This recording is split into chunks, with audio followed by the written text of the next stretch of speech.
I have an Candy embarrassing Crush. story with Genshin Impact. Actually, oh I God. think in like 2021 or whenever it first came out, bro, I spent like, and I had no money at the time. I think I spent like $4,000 on that game.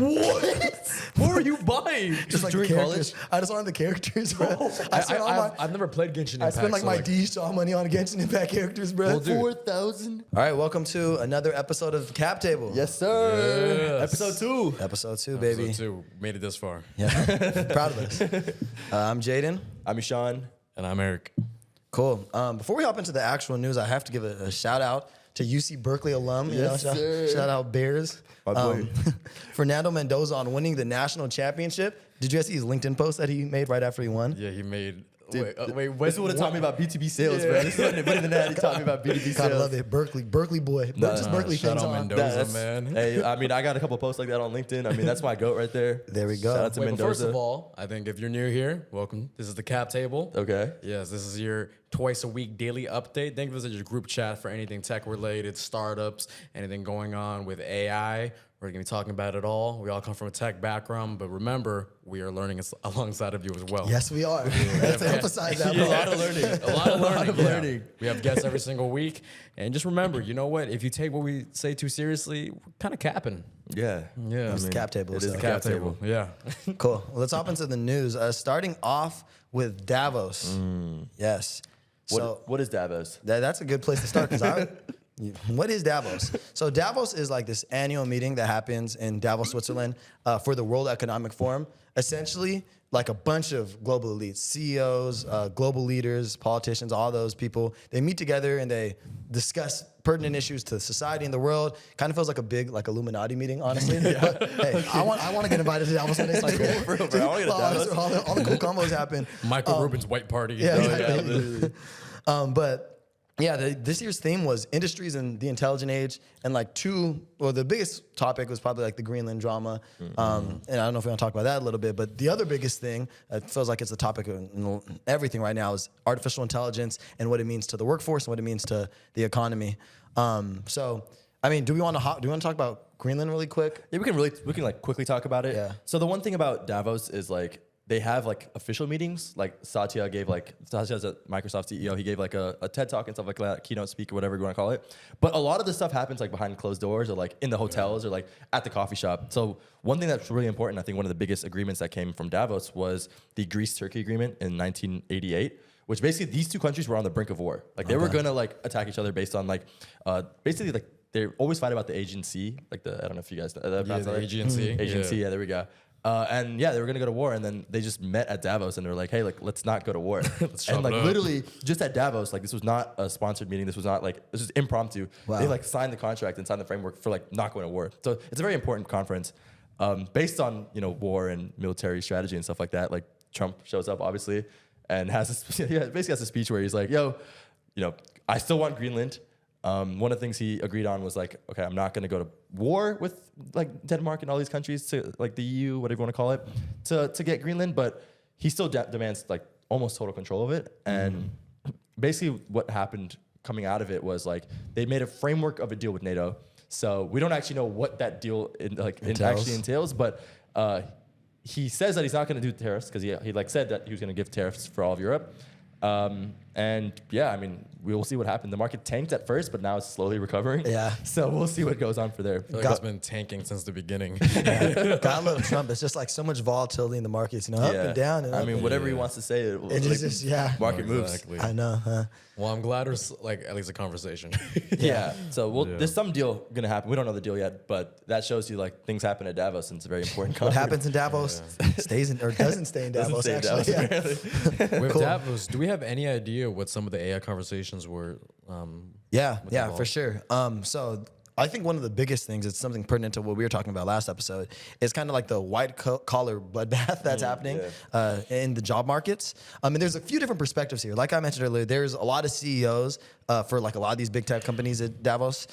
So I think there's three perspectives that I really heard that I think are interesting and that I want to bring up. One from Anthropic CEO Dario Amade, who stated that he thinks AI could wipe out 50% of entry-level jobs in 1 to 5 years, which is crazy. And for software engineers, you guys only got 6 to 12 months. So. Yeah. I mean, he literally said that he thinks that the AI can teach itself to model and like create, like do software engineering within like 6 to 12 months, which is like, dude, that's crazy. No, and it's crazy because I think, I don't know if it was like the last year's World Economic Forum or what, but there's a clip of him last year or a little over a year ago saying like, oh, AI will be able to like code as good as like a senior engineer in like 1 year or something like that. And then Claude Opus 4.5 came out like basically a year from his prediction. So like, you know, that perspective is interesting. Another perspective is Demis, who's the DeepMind CEO, Google DeepMind. And he was a little bit more optimistic. He expects there's gonna be like new and more meaningful jobs that are gonna arise because of AI. But he also thinks like hiring is slowing, especially for early career people. And then the most positive viewpoint I saw was Satya Nadella's from Microsoft, who you just mentioned.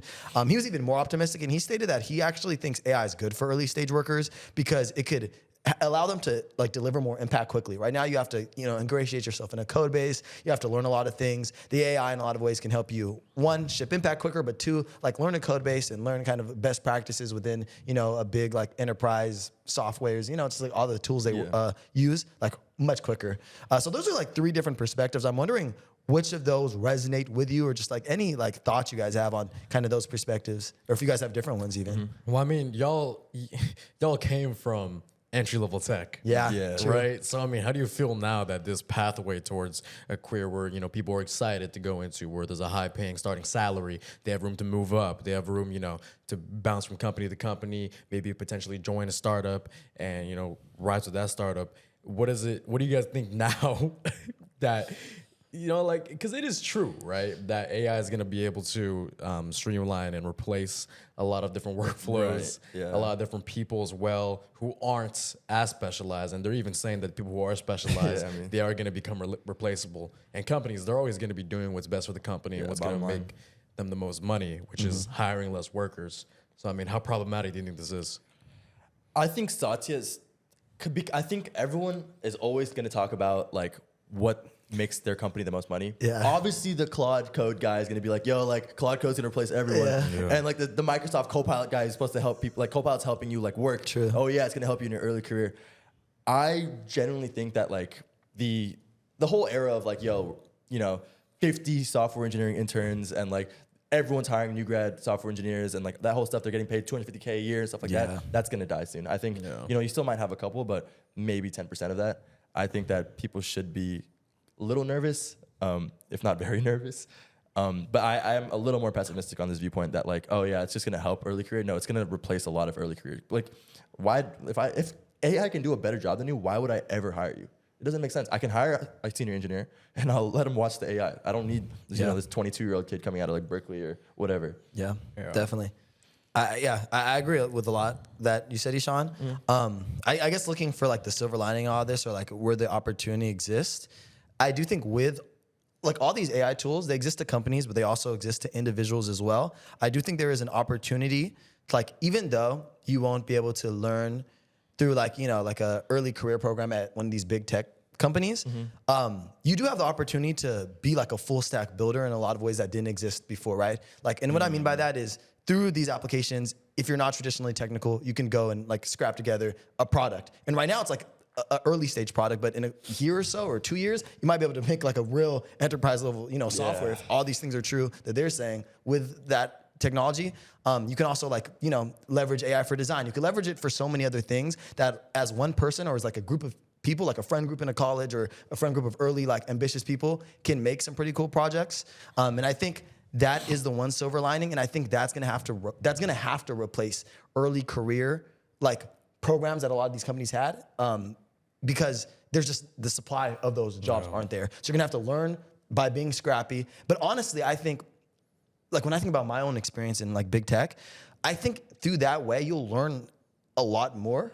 Like you'll learn a lot more about being a builder, building a product, understanding what your users need, like kind of that entire workflow. And you'll understand it, like I said, full stack, because they kind of hold your hand when you're in a big tech company, especially early on, which is why they're trying to get rid of it, because the impact isn't always there early in career. So I think there is opportunity that exists. It is going to be tricky. I think another variable is all these different CEOs have different timelines in which they think like AI is going to get to the level where it can fully just replace people. Anthropic CEO, Dario, thinks it's going to happen the soonest, which is why he thinks it's going to be, he's the most aggressive in saying people are going to get replaced. Demis has a kind of longer timeline, which is why he thinks like, okay, like I'm a little bit optimistic we'll be able to have the policy changes and like, you know, humans will have the time to adjust to this change a little bit more. So yeah, I think those are some of my thoughts there. I mean, do y'all think? I mean, okay, well, like first things first, like this is probably going to open up a world where marketing is a very, very high demand thing. Yeah. Because that's one of the biggest things where like you get into the meat of the human consumer mind. Yeah. Right. A lot of things like I think AI still probably has a difficult time figuring that out. So you know, this may open up like the flood walls for a lot of distribution to come in. But also, I mean, don't you guys think there might be some room for like even PM work and people just to like, I guess, take a look at the work being done? Because there still needs to be human hands on it to make sure everything is good. Yeah. I mean, I think that goes back to what I was saying though, where like, yes, you need someone looking at it, but you don't need an entry-level person looking at it. Like, what is this 21-year-old kid from like USC gonna like do for me when I can have a 45-year-old who's been working, you know, at Meta, Pinterest, TikTok, whatever, right? This doesn't make sense. So it's like, yeah, also marketing. I think marketing is a good point because I think a lot of like younger people are gonna be better at internet marketing. Like For sure. yeah, it's like if you're on That's TikTok, opportunity. I'd say that's a new area for opportunity. But like you don't need a college degree for that, right? Like that has like also you probably won't get hired at a big tech company. It'll probably be more for startups. In my opinion, I don't know. We'll see how it goes. Unless you have like a pedigree already. Yeah, exactly. Unless you're like goated and stuff. Like yeah, it's gonna be tough. But then also the most go-to marketers, why would they ever work for somebody else? Exactly. Like you're gonna get paid what like 100, not less than 100K early starting salary for when marketing. you could just like, be doing it for your own thing. yeah, it doesn't make sense. Yeah, I mean, yeah, I think distribution, and I feel like that's a different topic. We probably can deep that's a dive whole into different different. episode. Yeah, but I'd say that I do agree. Like, just kind of the vibe I've gotten from working at like big tech companies is marketing and distribution is a little bit undervalued. My mom's actually been a career like marketer in tech, and just like that's kind of just the vibe I get. And I think that paradigm's going to shift to where it's like it's much more even, right? Like I think like the engineer and the tech team tends to kind of, I don't know, just at the company, you know, they kind of tend to make the most. I don't know. That's just how like the general vibes are at a lot of companies. And I think that's going to shift to where like it's much more of an even playing field. So that could also be a positive as well, I think. But yeah, I mean, you know what will be here for us though? Even though we lose our coding jobs, what will never go away is the oil rigs. Yep, Blue oil collar rigs. jobs. Yes. Hey, be a plumber, HVAC, Yeah. electrician. And that's a big shift that we're seeing and that a lot of Gen Z are seeming like they're pivoting towards. Blue collar work. 42% of Gen Z are working on pursuing blue collar or trade jobs, according to a Resume Builders survey. 37% of Gen Z with bachelor's degrees, so they go to college, are still going into the trades. And 62% of white collar workers would switch to the trades for better pay and stability. So the question I have for you guys is, do you think, is that the move? Do we throw these laptops out and get our hands greasy, bro? Is that the move? Dude, I mean, you used to talk about this. You were like, yo, if social media doesn't work out, I'm going to drop out and go to a trade school. Well, I was already okay. So when I first graduated high school, I had 3 avenues I was looking down. The first was community college, which I obviously went to. The other one, I was actually gonna enlist in the Navy. Holy shit. Yeah. Eric going to the Navy. That's kind of good. And then the This is third, going to be fighting for my country. and the third one was actually going to be electrician. Wow. Oh, shit. Because I mean, yeah, the job security is there, and I'd say also for electricians, it's kind of underrated how much you can make. Yeah, it's long hours. And, you know, maybe there is no real exit opportunity like there is a traditional white collar. But there's a world where you're making $200K a year as a lineman, right? So, like, there is room to move up. And I think a lot of people, like, they do downplay how much opportunity there is in a lot of blue-collar jobs. I mean, obviously in the beginning, right, it's going to be a lot of work, a lot of, you know, you got to get your hands dirty and whatnot. And you're going to be working a lot of hours, but I think the number one thing there is job security, right? And there's unions now. OSHA's better now. And I think a lot more people are realizing how secure these jobs actually are compared to jobs that can be automated. Yeah, dude, I saw this post on Reddit that was like, this guy had posted his pay stub. He worked like as an elevator repair guy. He's like coming out of college. He didn't actually go to college. He like dropped out of college, maybe like 22. But he was making $400K a year. Oh, wow. And like the whole thing was because it's a lot of overtime, and there was like an elevator repair union. I don't know what it's called. Like, bro, he was making a lot of money. He worked like 60 hours a week, but he was getting paid $350 to $400K because it's kind of a dangerous job, I guess, because you're in the elevators like fixing it. But And if you're finance white collar anyways, you're gonna be working those hours, if not more. That is actually Exactly. very Yeah, that's a true. great point. And at least your work now is like, if it's blue collar, it's like physical labor, so your body's in shape. Yeah, and stuff, you know what I'm exactly. You're saying? not sitting on your ass. You're not eating slop You're like a bowls. real man, like a real man's man. You know what I'm saying? Instead of hitting kava and sweet green to hitting the gas gas station for a roller dog. Exactly. There you go, bro. And There then when you your go. girl's like, men used to build things, you're like, I'd still build I things. still build Yeah. things. I think it's an attractive thing too. Yeah. If a man can actually yeah, use for his hands sure, for dude. whatnot. I think- You know what? I think we could be surprised. A lot of guys nowadays. Dude, I was walking street the other day going to a coffee shop. This dude was struggling the fuck out of his mind trying to change his tire. Yeah. Oh yeah, I feel like most people can't change their tires anymore. I can't change mine. I don't know if I can. I'm not gonna lie. I'm not TikTok. I'm not gonna lie. ChatGPT, how do I change my tire? Little like Gemini with the photos. Exactly. Oh man. Yeah, no, I don't know if I can, but yeah, that makes sense. I mean, why do you think this is happening though? Like, why do you think people are moving more to blue collar? Oh, I mean, It's fear. It's based off Yeah. of fear, right? If like I mean, again, like we're gonna talk about the college promise as well. You're gonna put all this money towards a degree, and you're gonna graduate with this debt without the certainty that you're even gonna get hired. Whereas suppose you go to trade school, it costs like $5,000 or so, and then you do have a lot of opportunities to go into work, and it's always gonna be in demand. Yeah. and it's harder to automate blue collar work too, right? Like honestly, if we look at like in a long time horizon, obviously also blue collar work probably could be automated because once you get like physical AI, but that's gonna take a lot longer than software. Software way you could longer. do. I mean, these robots, like they're not anywhere near the ability to be able yeah. to Yeah, there's no robot unclog plumbers. our tweet. Yeah, yeah, Exactly. So It's funny because like the learn to code advice is now like backfiring, where philosophy majors have a lower unemployment rate than CS grads. That's like crazy. 3.2% to 4.8%.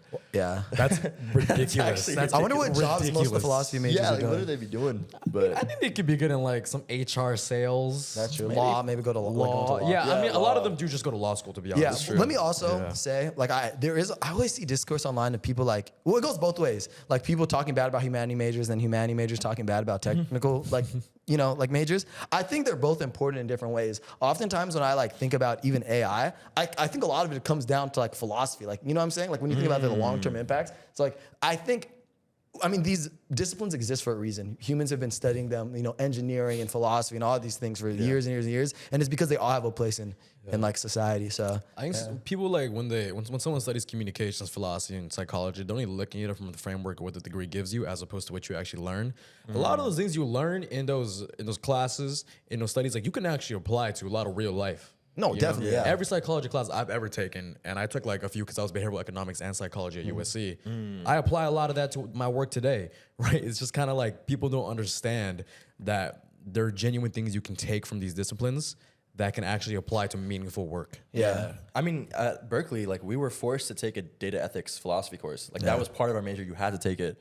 What are the ramifications? What about the human mind? What about human society? Like, making sure we're not ruining this stuff with AI, which, we'll see what's going on in the future. But Yeah, and this is like, maybe this is more advice oriented towards like whoever the younger members of the audience were. But one advice I'd give is like, I remember being in high school and even in college and being so siloed into what I thought mattered, like in terms of studying, because I thought I knew what I wanted to be. So I'm like, okay, I'm only gonna worry about like English and history, or I'm only gonna worry about math and science because I want to be like this thing.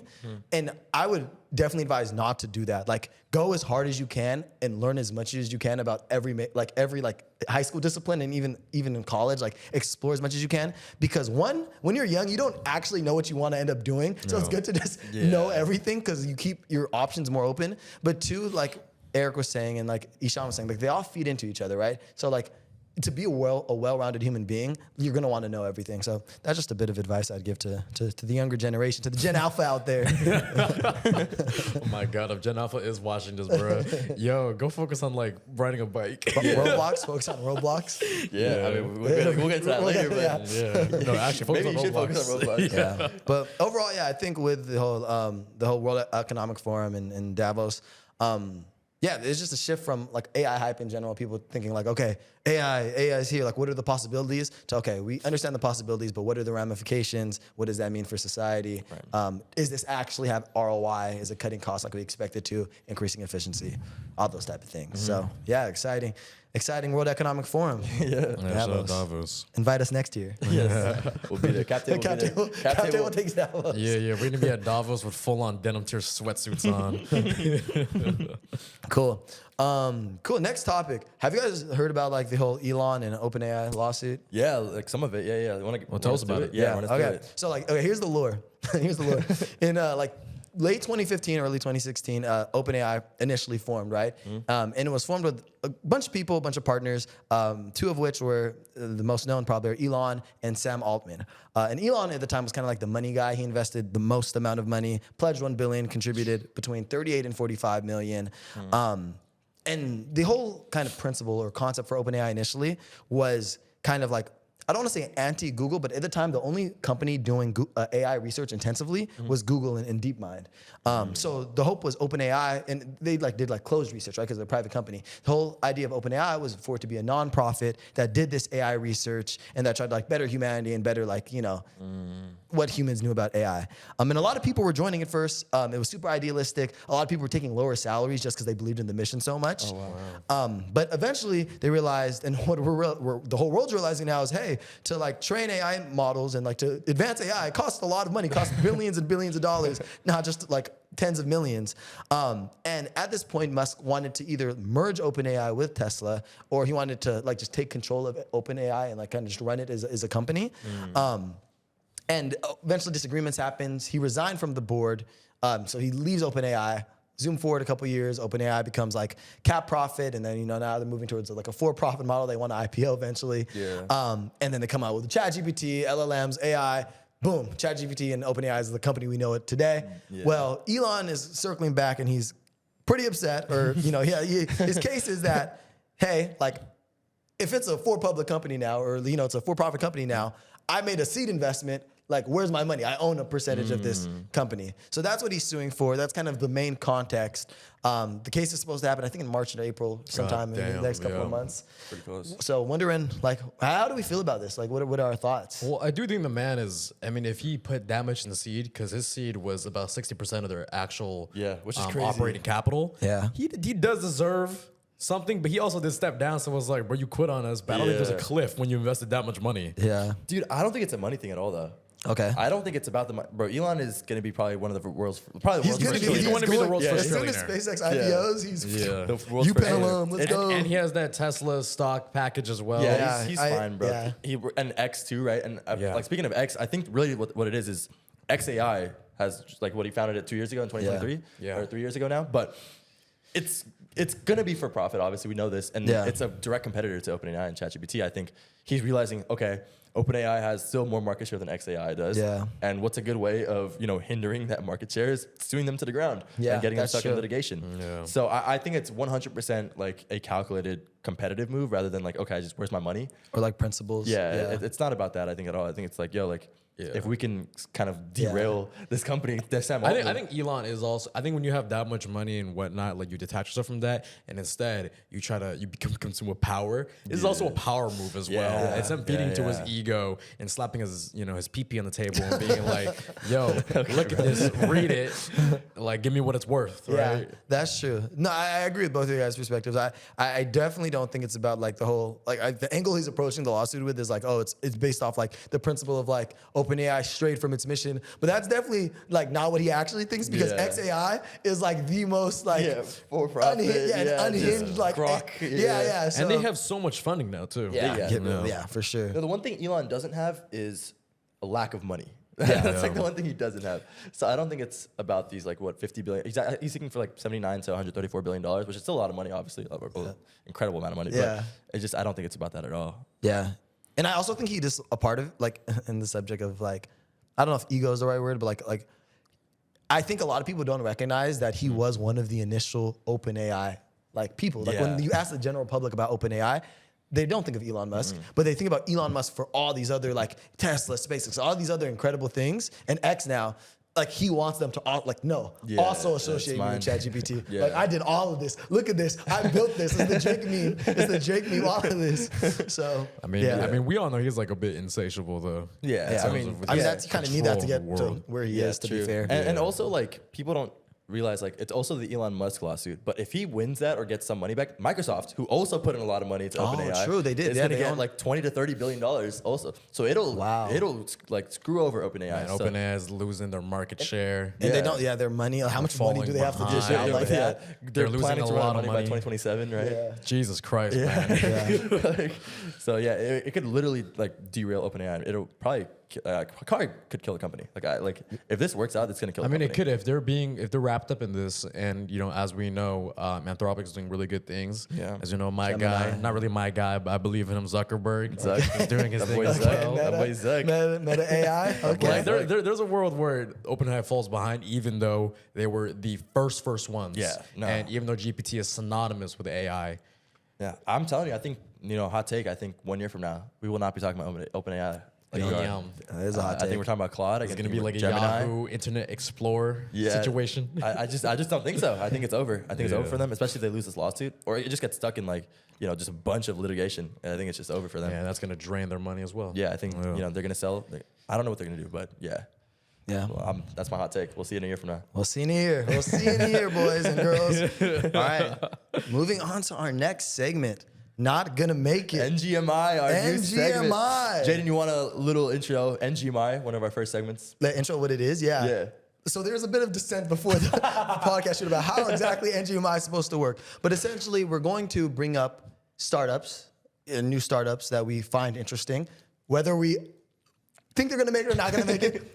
Who knows? But we bring them up and we're kind of like blind reading them to the other co-host. The co-hosts are going to kind of give their opinions, say if they think they're going to make it, not going to make it. And then the person who brought up the startup will kind of just give more context, I guess, say GMI and GMI. And I also want to preface this by saying we haven't done super deep dives into any of these companies. We're rooting for every founder. Yes. This is just It's all us based fun. off. This is based off vibes. We It's all want fun. everyone to live out their American dream. Yeah. But we're also the cat table. Yeah, Yeah, and exactly. we're cap table. So honestly, if we say you're NGMI, you're probably You might be GMI. Because we're capping. Yeah. We're just yapping. This and might be capping. like the Charles Barkley Drake thing where they pick a team to win. They never win. And they just never Yeah, win. this could be like the Kramer of startups. Oh, yeah, It's yeah, like Kramer of inverse startups. us. Inverse us. No, we would love if we speak about your startup. We would love to have you on. By the way, so hit us up definitely. JD, you want to go first? Yes. Okay. Okay. So the startup, I don't want to give too much context, but its name is Grazemate. Nice. Grazemate. Okay. And what Grazemate is trying to do, they're trying to make robot cowboys. That's all I'll give. The context is robot cowboys. I beg your pardon? They're trying to make Robot robot cowboys. Is it like a robot or a drone? Is it a drone, robot? I don't know. What do you mean? You need some context. It's I don't know. But the point is, they're building something that's going to herd cows. Oh. I feel like that's probably really profitable. That's kind of tough, dude. Yeah. No, I'm pro robot cowboys. No, because think about it. Like, what are we doing right now? We're having like dogs do it or like humans do it. Yeah, You just have I a actually drone. don't even know how they do it. I have Yeah, no I think idea. it's like the herd, like a sheep, the dog herd sheep guy, right? Yeah. I think dogs do. They it. don't have like machines now. Like No. It's like actually people go out there. I Yeah. think isn't it like a guy on a horse and he's like, You should be doing it. Yeah, I think so Yeah. too. Yeah, I mean, we're all from the city, basically. We're all from California, clearly. none of us are country boys. But California does have like a farming population. Oh, we have but we don't- we have a huge, very huge one. immense Yeah, yeah. like Shout out to the farmers. cattle industry. Shout out to the farmers, I'm definitely. gonna say GMI. GMI, I think so. I think if I was like a farmer and I'm like, dude, would I rather wake up at 6 a.m. every day? But the thing is, farmers don't get that much money. Oh, that's a good point. Yeah. Are they gonna That's be a able to good buy, or are these people? I mean, there was a role where they're selling to the big cattle people. No, kinda they're like, definitely doing that. Actually. Yeah, you know what I think though? I Is think there like a Tyson of cattle, or does Yeah. Tyson There's also gotta do be. cattle? Yeah, there's gotta be. Yeah. And also, I'd also hypothesize like, are there small time farmers still? I feel like Yeah. oh, really? gotta I feel like it's probably like congregated to like there's just a couple of big farms out I there. mean, when you're driving up to the bay and you go through that little like slip in through the hills, you see all like those like local farmer Oh, markets, that's true. farmer stands. They're selling like produce. different milkshakes. It's like Yeah. it'll be like an almond milkshake for $5. and it's something, because yeah. they all sell to like the local restaurants, local stores and whatnot. But there's no way they can afford a robot cowboy. Yeah, true. But I guess industry can, right? Like that's probably what they're going for. I mean, Yeah. if this is truly innovative and like I don't see a world where it doesn't succeed, right? yeah, so it sounds like GMI. We don't see a I think world that- where it doesn't succeed. I think they're low key GMI, bro. Yeah, Grazemate. it's a great product. It seems like The I mean, on name is a paper. little interesting, I will say. Yeah, it is. Grazemate Yeah. reminds me of something- Grazemate. Yeah, it reminds me of something else, but I did a little bit more looking. Are you into- seriously herding cows alone? you're crazy. You're crazy. Yeah, You're crazy. banger. That was a banger. You're crazy. You're good crazy. pull.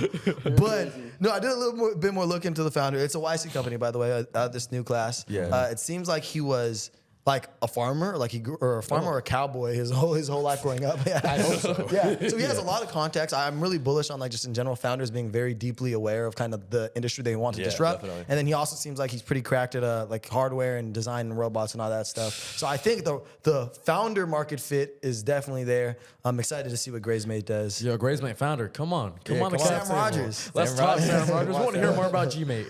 All right, should I go next? Yeah, go for it. Okay. Mine is also a YC company from the newest class. Okay. Team size of 2 so far. Okay.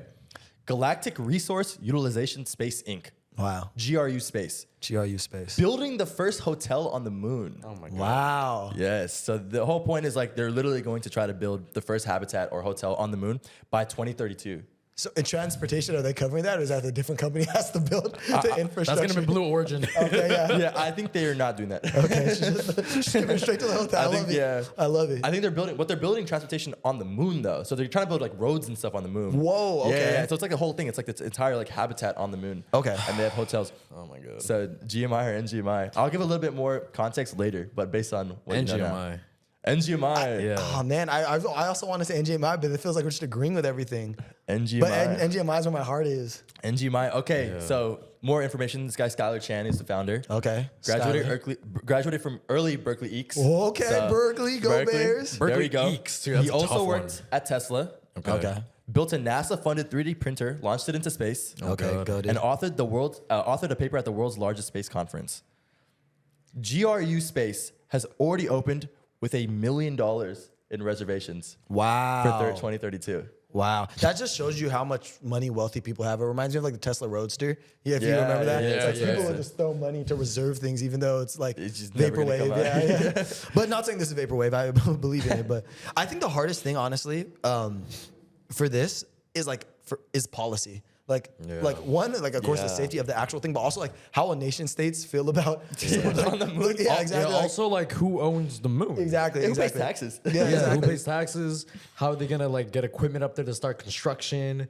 Like, is there safety? Like, this isn't the fucking Martian. We can't just spawn it on the moon, right? It's very difficult. Like, this feels very like the Voyager to the Titanic thing, where wealthy people are just getting bored and they're gonna get caught up in the fire. Yeah, and what they're also trying to do is like first they want the moon. It's in their plan, like it's in their YC page to also do it on Mars and build one of the first cities on Mars. Okay, like hey. they're Elon, bro. He's Like, Elon. competing with Elon. Yeah. Yeah.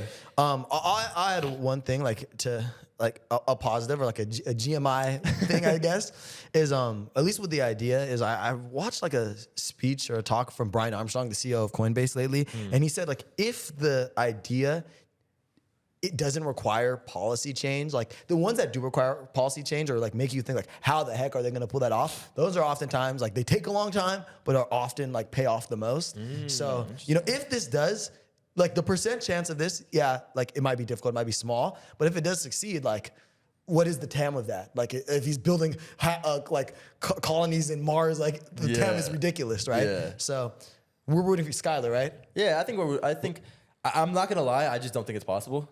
So Yeah, I don't either. Because like, who has jurisdiction over the over the moon? I just don't think it's gonna This happen. is vector. Yeah, This is- yeah. And it's just like it's gonna take too long. Everyone's gonna. I mean, they're backed by SpaceX and Okay. Anduril. They're backed by Nvidia. Okay, so if those people are backing them, like they have to believe in something, right? Yeah, but They also have a lot of money to throw. at Exactly. things, They can yeah. just throw I you mean, $1 a lot million of bucks. times we've seen people would be backed by. Yeah, it's also true Just too. throw you $1 million. It's like Yeah. nothing to them. So Yeah. I think the idea is really cool. I just think it's like we live in a society where it's just someone's gonna go to war of the moon if that happens. Yeah. And so it's just not gonna happen. Yeah, if I'm getting called into the draft over the moon, I'm deserting my post. I'm not fighting for the I'm damn going moon, bro. AWOL. I'm riding with Skylar, bro.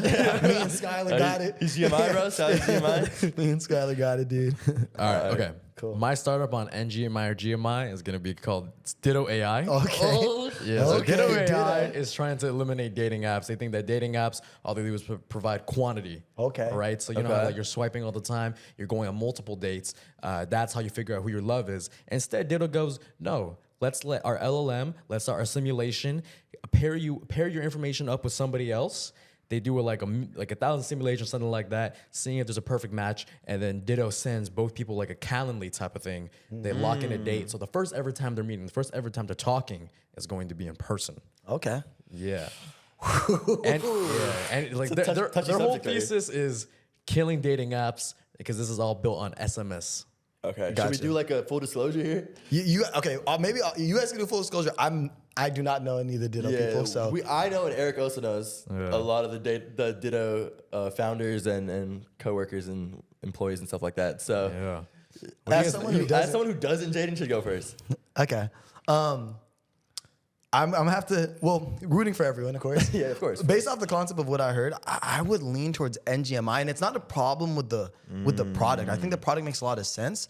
I think people want dating apps, though. You know what I'm saying? I think people think they want their partner, but I think people like seeing the optionality and being able to see everything. You want to that's try out there. as many cakes as possible. No, that's actually true though. Like, I feel like a part of the fun. I actually never thought about It's it. A part of swiping. the fun is people like looking at it and being like sending in the group chat like, yo, look at Yeah. this. Like when we were when we first graduated college, me and Ishan were Hinge warriors, bro. Oh, wait, not like that, bro. But like not to actually go on dates. Yeah, I was not going on like, actual we were dates. actually going on no dates. Let me clarify. I went on 0 Hinge dates, but boy was I a power user. We were just in Union City, California, Yeah. just sitting here, never going on dates, bro. Y'all were just sending out roses. Yeah, exactly. Sending Never going on screenshots. Like it's The Bachelor. Yeah. And I think that's a part of the appeal is like the engagement. I do think there is actually, and let me also preface this by saying there is a subsection of people that are very serious. And there are a lot of people I know who have found their partners through dating apps. But especially from my understanding, it's also targeted at like college, like younger-ish audience. That's not the audience we're that's not trying before. to date, I yeah. think if the market was for 30-year-olds or like just a little older, maybe late 20s, you could have something going there. I think the strategy to target college kids who I think are a little less prone to want to just lock in like that. That's the one thing that gives me pause. But from all I've heard, like I've seen some of their marketing looks great. I've heard from you guys they have good traction. So clearly there's something working. But yeah, that's kind of just my thoughts on like from what little I know the like product and kind of the idea. Yeah, about you, Sean. Yeah, I think the idea is cool. Unfiltered. I think most dating apps are NGMI. I just don't think, especially for college kids, like I've seen it happen all the time, especially at Berkeley, like everyone was making, I guess this is from Berkeley too, so speaking to it.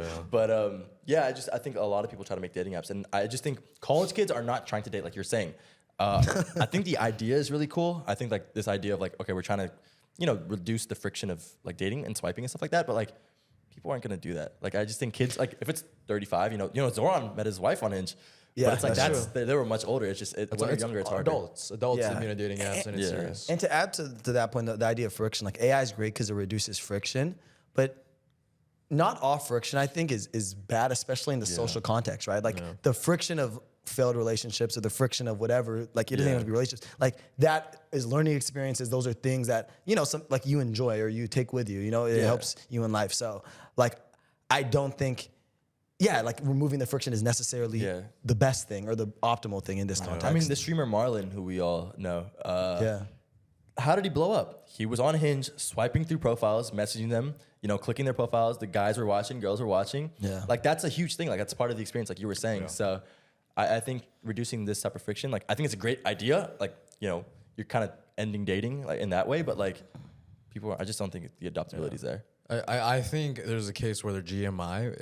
They're gonna look at the churn, they're gonna look at the retention, they're gonna look at the active user base, see who responds well. Right. And I think there may be a point where they pivot to an older audience and they kind of just become a more souped up version of coffee meets bagel. Yeah, I think there's a world where that occurs. We'll see. They're still experimenting on different college campuses. I've seen the product. I think the product's great. and you said product's that good, before, so I definitely believe that. I'll look. Rooting for Alan and team. Yes. But best of luck to all the startups, though. Yes, Yeah. definitely. Yes. We're rooting for all of you guys. Cool. Okay, awesome. Let's get into our next topic. So, kind of touched on it last time, but there has been more information in the Netflix, HBO, Okay. Warner Brothers, Paramount beef that's going on right now. Nice. Okay. So, and just to recap, essentially, Paramount had a deal with Warner Brothers to buy, their entire library almost, and basically got agreed to. Like literally, investors and everyone had agreed to this deal. Netflix, wasn't in the conversation, ended up hearing about it and offered, part equity, part cash to beat their offer. It was going to be more money, Oh, wow. essentially, right? And then, Paramount's here like, yo, like, what the heck? Like, we already agreed to this. What the hell's going on? Yeah. And, this whole beef going back and forth. And recently, like, literally like, a couple days ago. I think during the last podcast. Literally, like, during that day of the last podcast, Netflix switched to an all-cash offer. So they're like, yo, like, we're just going to give you way more money. Yeah. Straight cash, no equity. Forget about, like, having to deal with Paramount stock. We're, like, better for you. It's Netflix. Like, you're going to get paid more as an investor and as like a shareholder of Warner Brothers. And so this is actually going to go to a bidding war because Paramount has now filed multiple offers with Warner Brothers. What? There's been 8 total offers where they're trying to beat the Netflix offer. And Warner Brothers has rejected every single offer that Paramount has created. Paramount also made an all-cash offer. They were like, oh, Netflix give you all cash? We're going to give you all cash. But Warner Brothers said, no, this is BS. Like, you have too much debt. This deal is not going to go through. Like, you don't have the cash to back this. And so it's gonna get sued. There's gonna be some type of lawsuit involved. It's already happening. Some type of litigation. They have to make a decision in the next like 2 months. Like Q3 is when the deal is supposed to take place. But like you have to sign off on the deal. There's a lot of legal stuff. I mean, you have to run it by the Trump administration because it's gonna be a merger. Yeah, it's gonna be a merger. It's gonna be antitrust. And so Paramount Netflix wants to keep it 40 to 5 days in the office. 45 days cinema window for movies now. Okay. It used to be 14 days, what they're trying to go. So they expanded He's opened it up, and that's trying to like entice the deal. Thank God. President Trump wants CNN to be sold as any part of the deal. You wonder why. Wait, he doesn't or he does? He does. He does want CNN sold. He's trying to smoke out his arms. I wonder why he wants that sold. No comment. So this is interesting because Netflix has historically been a builder. They build stuff. They're not really doing any major acquisitions. 63% of Netflix content is originals. This is going to be completely different with this is huge. the entire HBO Max, the entire Warner Brothers IP. Yeah. And 75% of HBO Max subscribers are already Netflix subscribers. So what's going to happen to that? I think all of us are. Yeah, I think we're all both. Yeah. Yeah. So, I mean, will this face antitrust scrutiny? Do you guys like this? Real quick, we can get into it. I mean, of course, like none of us like it, right? Yeah. But I mean, I don't see a world where there's any level-headed investor that goes, the Netflix deal isn't better. It's way better. Yeah. I think the thing is like Larry Ellison, what he's saying is he's guaranteeing $40 billion of this deal. And Larry Ellison, is one of the goats of at least capitalism. So Oracle founder. Oracle founder. And that's a piece I think we didn't talk. And TikTok's thing. That's a piece we haven't talked about too much. I think last time is like how the Paramount is his son, right? It's family company. So so David Ellison, I think, is the son, right? Yeah, I don't know. I think his son's name is David. Larry Ellison's the dad. Right. One of the reasons why like Paramount has the backing or like enough money to make this transaction happen is because Larry Ellison is the CEO and founder of one of the biggest tech companies in the world, Oracle. And they've been doing a lot of acquisition plays lately. Yeah. They acquired TikTok, or they're in the process of acquiring TikTok. They're making this move within Paramount to acquire Warner Bros. So they've been acquiring a lot of things. How do you feel about one family owning Warner Brothers, HBO Max, Paramount, TikTok, and Oracle? I don't like it. We're doing what the Arnolds are doing to the media. Oh, yeah. Or what is it called? The UMG, WMG? Oh, yeah. I forgot what it's called. Yeah. I forgot who owns them. It's one family. Yeah. It's the, Drake always says. Yeah. I'm surprised you don't know. It's okay, whatever. But we'll see if you Lucien Grange. Oh, there you go. Lucien and Elliot. Tell Lucien I'm blowing Okay, my budget. All right, Drake, the Drake fan. Okay, but I think we'll see what happens, but I'm very opposed to most mergers. I think that like it ruins competition. Like now Netflix can be like, yo, we'll combine Netflix and HBO Max. We'll charge you $50 for it. Like there's nothing stopping them from doing that. And they have all the IP in the world. And they have like, they're making most of the movies now with Warner Brothers and Netflix. Yeah. It's going to be scary. Yeah, no, this is like for sure like a doomsday event for media and entertainment. Yeah. I am happy that there's going to be a guarantee that movies are going to be shown, 45 days in, in the office. It could be lying. Like Exactly. That could also be facetious as well. Cool. I don't know. I don't think anybody likes this, but we can't do anything about it. Yeah. And I mean, we'll see that we'll see. I mean, we'll see. The other crazy part is that Discovery, like we talked about earlier, is already spinning off from Warner Brothers. So that was already going to happen. There's this guy's like TNT, TBS, Food Network, TNT, and stuff like that. That was already spinning off. Now President Trump wants CNN part of the deal. Yeah. That was already supposed to get spun off. So like it's going to be so weird. I think Paramount's saying that like we're cool with President Trump. We can it'll be okay. Like we have a better I guess friendship with him, and that's why our deal's better because it's going to pass. we'll see. But like, yeah, Is there a world where they just outweigh Trump? I don't think so. Yeah, dude. doubtful. I don't think so. I really don't think so. Cool, man. Yeah, interesting stuff going on in media right now. Yeah. Well, let's we tend to talk about America a lot. America this, America that, which makes sense, We're some prideful Let's talk a Americans. little bit about Eric's home country.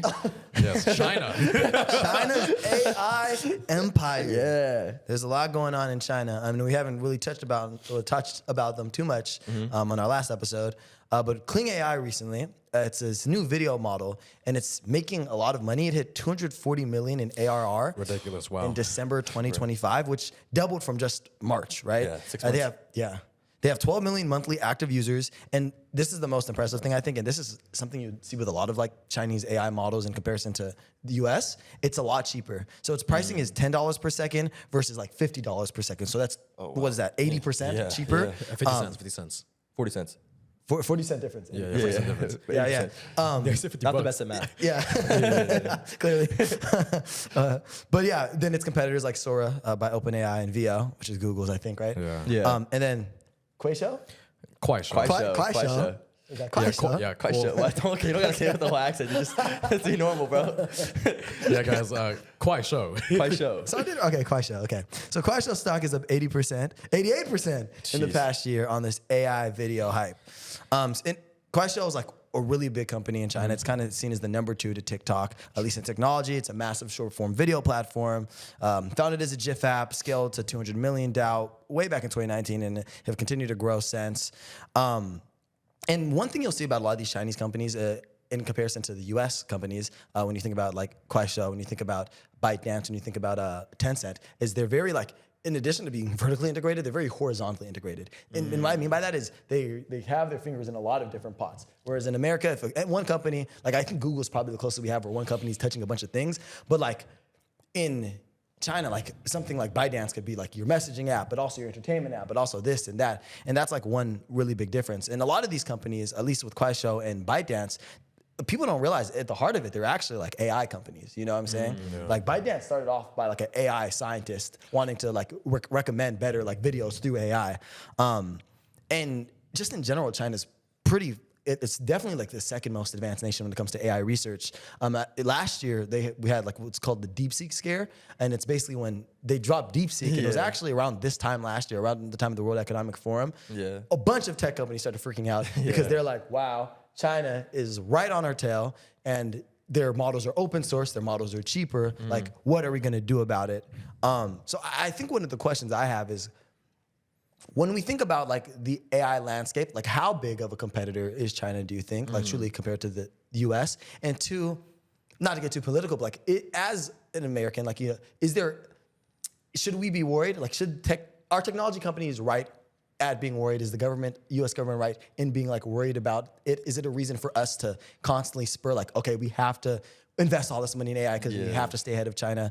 It's just interested about what you guys think about that. Yeah, I think the two biggest, like the craziest parts, one, DeepSeek was open source. Yeah. So they were like, you can look at our code. Like, it's fine. Like, OpenAI is closed source, Gemini, stuff like that. So that was the craziest part. And the second craziest part was China, like companies in China can't get NVIDIA chips as much as the US can due to export controls. And they built this with less NVIDIA chips. It was cheaper. And so they kind of like efficiency. It was like they just brute forced it and it was just way better. Yeah. So I think that's why also they were really scared, is because we actively were trying to tell NVIDIA they cannot sell to China as much. Yeah.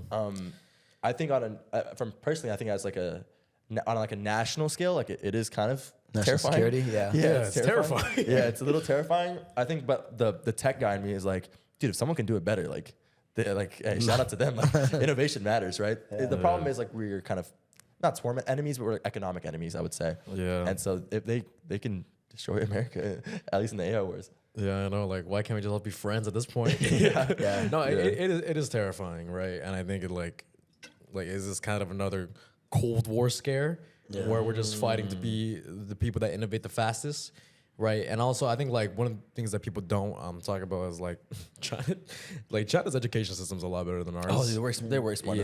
Yeah. Like they're a lot greater in STEM. So the people like that are raised in that system, the people that work, they are naturally going to work harder than us. They are naturally going to be more intuitive to AI research than us as well, just based on their upbringing as well. So there's a lot of these like background and environmental impacts that come into play that makes China probably like really scary in terms of like being more innovative than us. And honestly, I don't know. I don't really see a world where they're not. Yeah. Because like they've done so well over the past couple of years. Yeah. And like it seems like they're not stopping.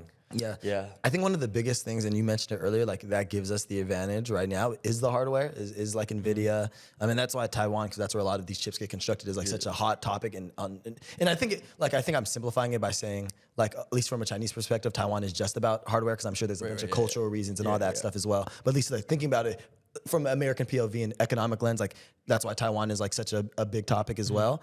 And you know, like the Trump administration, I think at first they did not allow, I think, China to get like the latest NVIDIA chips. Now they're allowing them to get like a model slightly older or something like that. And then I saw David Sachs, who was like the crypto and AI czar, like an interview of him, and he was saying that China actually doesn't even want our chips, which is why the Trump administration said like, okay, you could have them, because they want to become vertically integrated and they want to get good at making their own chips, right? They don't want to have to rely on US chips. So I think that's a big thing as well. And then lastly, you joked about it, but I do agree, like, I understand why, you know, there's like national security risks, and I don't know too much about like, you know, I don't want to get into politics or like Chinese government, which I don't know too much about, but you know, I've heard technologists talk about like, okay, like AI in the hands of a government, like with the government structure that China has, is like worrisome to some people. I don't know if that's biased or not. I don't want to get into that, but I'd say long term, we're gonna reach a point where when AI reaches AGI and reaches like super intelligence eventually, it'll take like nations like unifying, right? And like having some aligned approach on how we deal with this technology as it continues to advance. And then we're gonna have to like reach across the aisle in spite of what like the differences are and in spite of what the risks are, and find a middle ground, because that point, whether it be in 1 year, like Dario said, or 5 years or 10 years, is coming, right? Yeah. So those are just some of my like just high level thoughts there, I guess. Yeah. And I think one thing and one reason China always beats us in a lot of these economies, their regulations are less. Yeah. You know, particularly like labor regulations, like it's just different. And you just said the culture is different too, but that's one thing we're always just going to fight about, and like we're going to be just behind about. It's like it'll just cost them less to make things. Like that's just how it's going to be. For sure. So yeah, it'll be interesting to how it plays out, but I'm pro like peace, bro. I'm pro, yeah, because I think we're all pro peace. I think we all are. Like it's terrifying to think that there's gonna be a world where like these two superpowers are gonna be against each other. And it'll be it's probably gonna be an AI war. Like there's gonna be a bunch of hacking. Like I really don't think it's gonna be boots on the ground in the future. Yeah. Like I think maybe we're past that point. Yeah. Yeah, like you know, this is not about land anymore. It's just a about solar flare needs to come in. Oh god, just ruin everything, bro. Yeah, and I mean like China, like they're gonna do everything to max out for efficiency. They push out the old workers. Yeah, for that's perfect time. Yeah. On the subject of labor. Speaking of that, speaking of labor, you want to get in this one actually? Yeah, sure. So recently, not even recently, but it's come to the mainstream American news that there's a curse of 35. The curse of Unk. Curse as of I like Unk, to call it. literally curse of Unk, where China's having a tech ageism problem. So technically, it's not allowed in China to have age discrimination. Technically, but there's a lot of loopholes around it. Versus America, it's very clear. It is against the law. You cannot discriminate based on age, gender, religion, whatever it is. Workers over 35 are routinely pushed out in China, with the average age at one of the top like Chinese tech companies. You know, the average age is 27 versus 38 nationally. 27 is ridiculous for an average age. That's crazy. Me and Ishan are sweating. We're like, we're like 27. That's good to y'all, by the way. But that's including everyone at the company. Think about like your senior managers, your C-suite executives. Yeah, that's actually crazy. Yeah, it's just like, especially when you think like the early workforce is 22, whatever, 23. Like they should be pulling that number down, and like it's crazy. No, it's insane. And so this is routinely happening at a lot of, especially tech companies in China. And the reasoning that managers are giving us that young people just work better. They don't have families. They're more fresh. And especially with the 996 culture in China, which is like, you know, work 6 days a week, 9 to 6. It's harder if you're older. Like you want to spend time with your family. Yeah. God forbid a man wants to raise his children. Like, work-life balance. Like what is that in China? Like so. It's not even 9 to 6. It's 9 to 9. Yeah, it's 9 to 9, 6 days a week. Holy shit! I thought it was 9 to 6. Yeah, 72 hours a week, man. Yeah, man. Jeez, dude. That's I mean, no wonder they're whooping us in a lot of these economies. Yeah. So, do you think this is gonna happen eventually across tech with AI. It's so interesting. Like, But then we're saying the youth is being pushed out by AI. yeah, exactly. It's kind of contradictory, right? It is. Yeah. So I think I have two different viewpoints on this, like two different ways this could go, or two ways it makes me think. One, it kind of lends to what Satya was talking about, that I talked about earlier, where, okay, maybe we also adopt this culture, and like AI enables young people who can like work longer and work harder because they have less familial obligations to actually give like outsized impact. So who knows, maybe in a couple of years it's the middle level workers or the senior level workers, and it's like literally directors and like a bunch of young people. Like that's the company. So like, and that seems like the model that China might trend towards.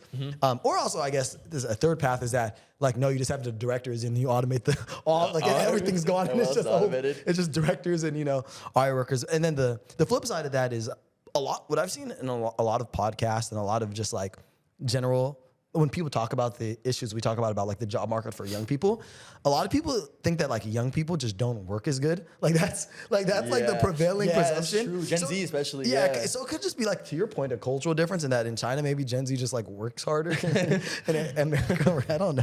We're lazy? Yeah. I don't know how, obviously I'm biased, but I don't know if I think that's true. I think it's also because in America there's a big emphasis on fulfillment and passion. True. And having that outside Work-life balance. of work. As you know? should. Whereas As you should. opposed to China, your individuality is like a big question at times. Yeah. I mean, America's about the individual, right? I think a lot of other countries that's not the case. It's like you think about the community, right? Yeah.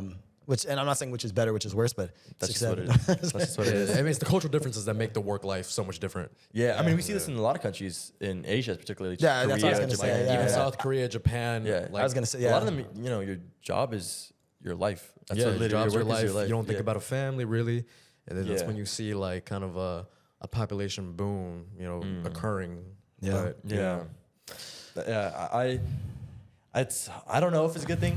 I think I wouldn't do that, but I totally understand why it's happening. I think that there's a reason why startups also are mostly younger people. because you're able to go hard at it when you're young. Yeah. Yeah. And your risk curve changes as you age. Yeah. you have nothing holding you Yeah, back. you just have nothing to lose when you're younger. So Yeah. it makes sense. It's just fortunate to see.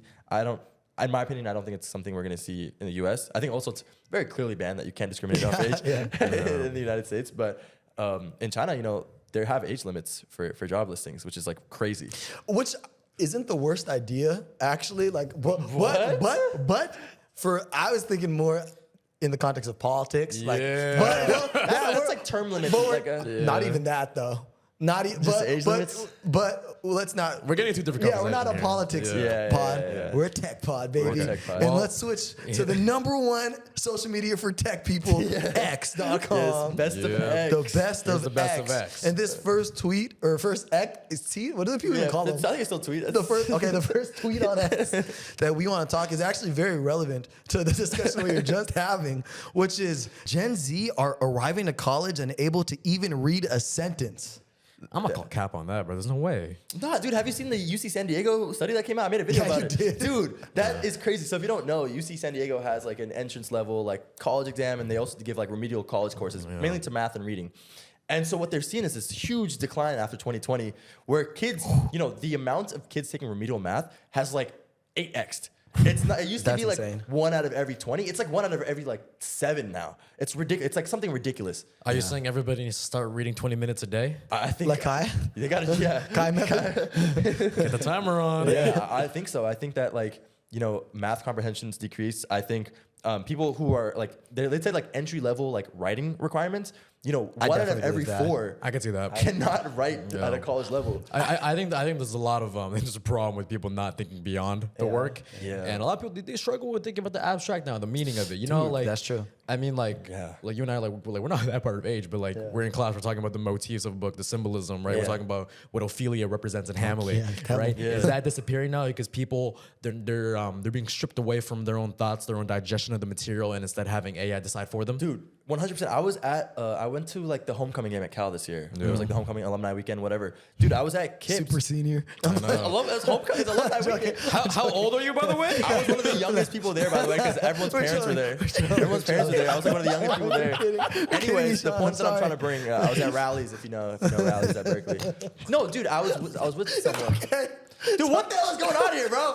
Can we drop the topic? All right, no. What was happening was So literally. are you in a triple? Yo, this girl, like one of my friends we went with, she had an essay due at 12. She was like, I was like, oh, have you done it? This story. Yeah. She was like, it was like 10:30. We're at the bar. You know, it's a big group of us. She's like, oh no, that's good. I'll just ChatGPT it. And at the bar, within 20 minutes, she ChatGPT'd her entire essay, submitted it, and didn't get caught for it. What? That's She crazy. didn't put it through any humanizer? Did not read anything. Did not throw it to any humanizer. She Didn't put it- ChatGPT'd it, Yeah. changed, like moved all like, you know, the M dashes and all that Yeah. stuff. Please remove all of that. Yeah, and then she just submitted it, and she didn't get caught for it. And that's probably what's happening across the country, I feel like. Yeah. Dude, it's so sad that M dashes are now extinct because M dashes are fantastic. Yeah. Yeah. Yeah, sometimes I want to write them and I can't even write them. I'm like, Same. bro. Yeah, that was gonna be called AI. Yeah, I think I think AI is a huge factor, the biggest factor probably, but I think there's also multiple things. I also think COVID probably happening in formative years. Were those kids really studying at home? No, just scrolling through. Yeah, exactly. TikTok. Exactly. Yeah, So definitely. I think it's a perfect storm of a lot of negative things cooking a generation. I'm so sorry to the kids.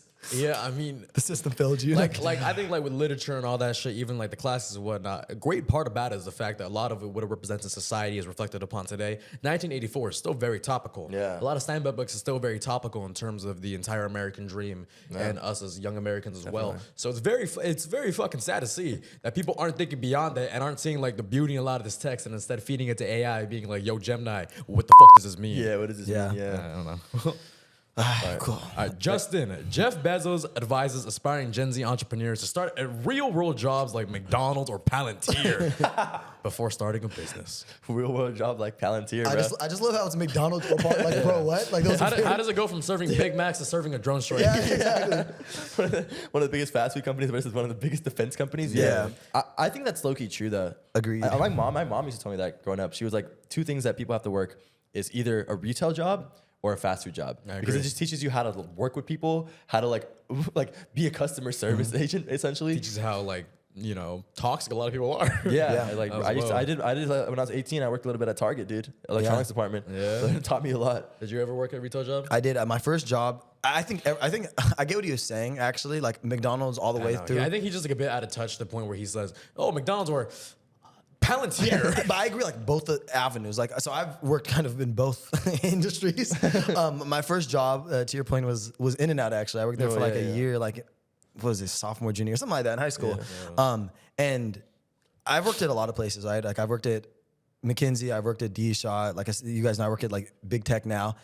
I learned so much from In-N-Out, like, and I mean this earnestly. I learned so much from working at In-N-Out, probably because it was my first job. Like more, I don't know about more than I did at all the other jobs, but like a substantial amount, basically, is what I'm trying to say. Yeah, every high school student should be working. Yeah. I worked at a sushi restaurant when I was 15. Yeah. And then onward to work like 4 different jobs. I was like a swim teacher, a real estate driver. They teach you stuff. A barista, right? And then also the acai bowl place. Like Acai it just bowl. like it teaches you a lot, right? And also Yeah. like you're getting your hands dirty, and you're also interacting with like people. Like I think you're also like taught that the people you work with in life, like you're not always gonna love them, but you gotta know how to get along with them. Yeah. That's true. Yeah. And a then lot of that. also on the subject of, well, I'm not an entrepreneur, so I can't say like I'm an entrepreneur of a company, so I can't say like how it contributes to this. But I also do see like when he's saying Palantir, and I'm assuming by this he means like just a bigger company, like a it bigger means tech company. just tech, yeah. Yeah. I understand that too, because honestly, and I talked about it last episode. There's so much you learn about navigating kind of systems. Like just navigating a system when you work at a big tech company, because there's so many moving pieces. You have to, especially if you're early in your career, navigate from a position where you're like, you're not. You have to convince people. You have to get the buy-in from people because you're not the person who's just giving the direction. You know what I'm saying? And that's a skill that you have to learn.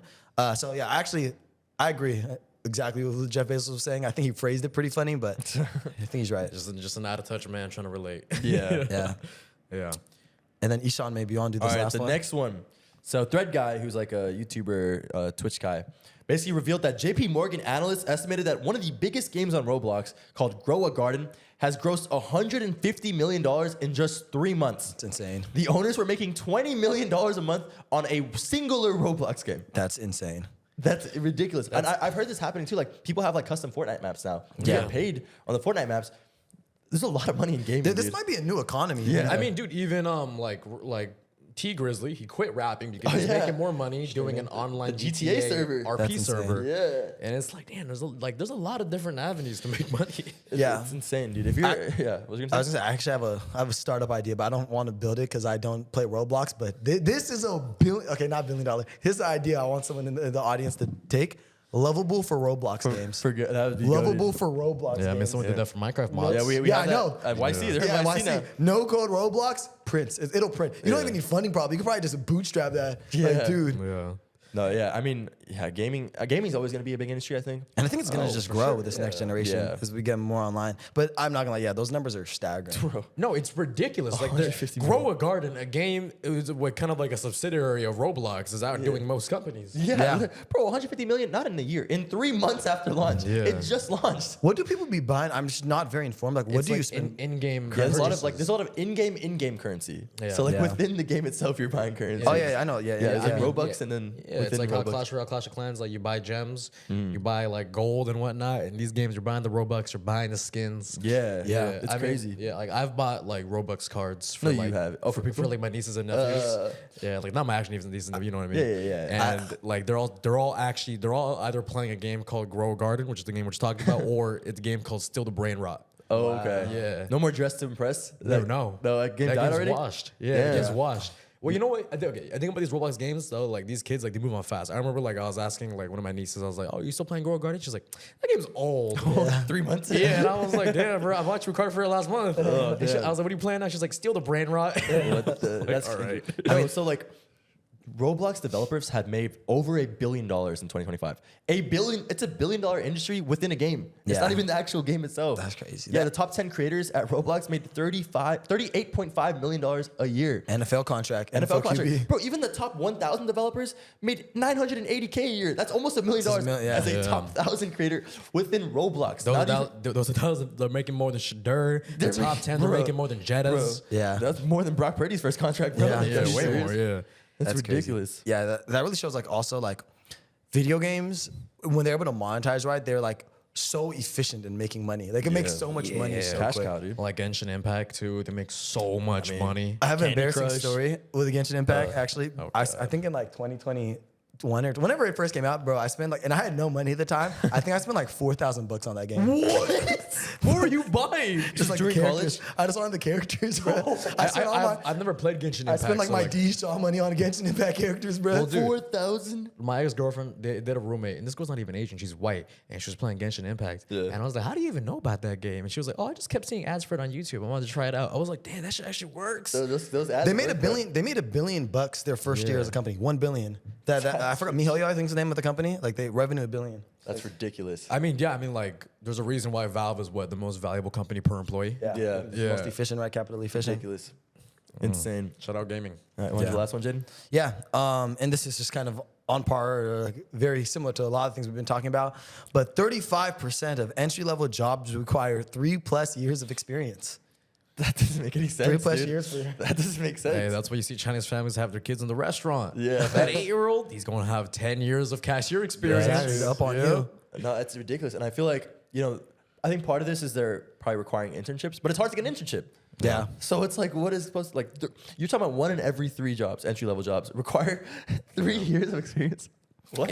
It is a bit of like fear mongering as well because it is 35%, but that's still a staggering 35, amount. bro, that's 1 in 3, no, bro. I know, but Yeah. it is still a staggering amount. Yeah. But I guess these 1 in 3 jobs, like what type of jobs are we talking about? These big tech jobs that are searching for the cream of the crop from the college kids who've worked at Deloitte, worked at McKinsey, who's worked at like any tech company as well. Yeah. But like still, it's kind of crazy because people like do internship searches. That's just brutal. Like I'm not in college anymore, but my friends are still in college, obviously. yeah. And dude, they're going Yeah. through it, man. We've talked about it. I mean, I'm sure you're getting this. I'm getting emails from kids who are asking for like unpaid internships to just be an intern under me just to get experience. Yeah, that's crazy. Yeah. I think, like overall with this too, like the thing I don't get about an early, like an entry level requirement is, what is someone going to learn in those 3 years? Like having that be the bar is such a bad bar because you'll find you're cutting out so many extremely talented people that could catch up to someone that was 3 years doing BS than someone who was like super talented but just hasn't given it a shot yet. Right. And I think companies, like the Ramp CEO, I think his name's Eric Gleiman or something like that. He talked about this, how like when they hire, they look for people with a lot of potential because when you give them the opportunity early in their career, you can have someone that like, he was a CEO, so he was talking about like economically, like a good price point that is like delivering way more impact than, what like suggest They're, based off of your they're literally experience. money balling employees. Yeah, exactly. Yeah, Literally, that's money. crazy. He was. That's actually a great analogy. He was suggesting Moneyball for employees, and I think more CEOs should take that's a that fantastic strategy. point, yeah. That's why Ramp's killing it. Ramp's, I mean, Ramp's dude, killing like it. the thing is, like, Shout out Ramp. you like, man, you talk to a kid who worked at Deloitte last summer. They don't do anything, bro. What are you trying to say, bro? I ain't trying to deliver. What you trying to say, bro? Hey, so did my sisters, And I didn't do anything, bro. Yeah, exactly. I'm You gonna be don't so do real, bro. anything, bro. Nah, I'm sorry. McKinsey worked me. They destroyed me. But man, like a lot of time, but like you're not even learning like too much. Yeah. And I don't know. It's just it is kind of superficial, I'd say. Yeah. Yeah. All right, we want to close it out? Yeah. All right. Yeah, we closed this out last time on a. Yeah, I'll close it out. Well, you know what? We had a good episode today. We talked about a lot of things. How about you guys let me know your hot take for tech right now? All right. from based off I what mean, we I'll talked give you mine about. off the top of my head. Which one was it? OpenAI a year from now? Cooked? We won't be hearing about it, bro. Nothing close to it. Maybe 50% of what we're hearing, bro. Okay. Yeah, that's my hot take. My hot take is within 3 years, I don't think we're gonna have the traditional software engineer, project designer, product manager division. I think they're just gonna be a full stack like builder, like, and then you're just gonna have someone do that whole like vertical, just one person. Hot take, the same people that dream, the way people dream about working in IB and being a consultant and working their way up to be like managing partners, they're gonna be talking about that for growth. Okay. Growth, okay. Growth leads. Growth, Okay. growth growth leads. All right, leads, UGC, growth okay. engineers. Yeah, growth engineer, love Growth that. engineers leading growth. Okay. Yep. That's gonna be people are gonna be like, oh, how are we gonna manipulate the consumer mind? Okay. That's gonna be what people talk about. Yeah. I think that's a big thing. But yeah, I mean, next episode, we got a lot on the mantle. We actually have a guest. Yes, we do. Yeah, Do we it's want a to cool reveal it? guest. or- You want to? Yeah, let's reveal it. Let's reveal it. Yeah. Okay. Yeah, well, one of the greatest companies growing right now. Okay. You know, working in the creator greatest. economy. Yes, we got sir. Eric from Carrot. Yeah. coming Eric on. from Carrot. Yeah. Eric from Carrot. Yeah, it's gonna be a great conversation coming in there. Talk about building companies. If you want to build a company, you want to learn about building a company. The creator economy. Yeah, creator economy, Yeah. especially. Yep. He's experienced a lot of growth. They just recently raised a Series B that's 70 million. Yeah, A lot of so money. ridiculous, My man knows what he's talking about. But yeah, make sure y'all follow us on X, LinkedIn, YouTube. Listen to us on Apple. Listen to us on Spotify. All of that, All of everything. it. Follow All of all that. of our Instagrams down below. Keep up with what we're doing. We do this twice a week. Thank you so much for watching the Cap Table. Yes, sir. Peace. Bye.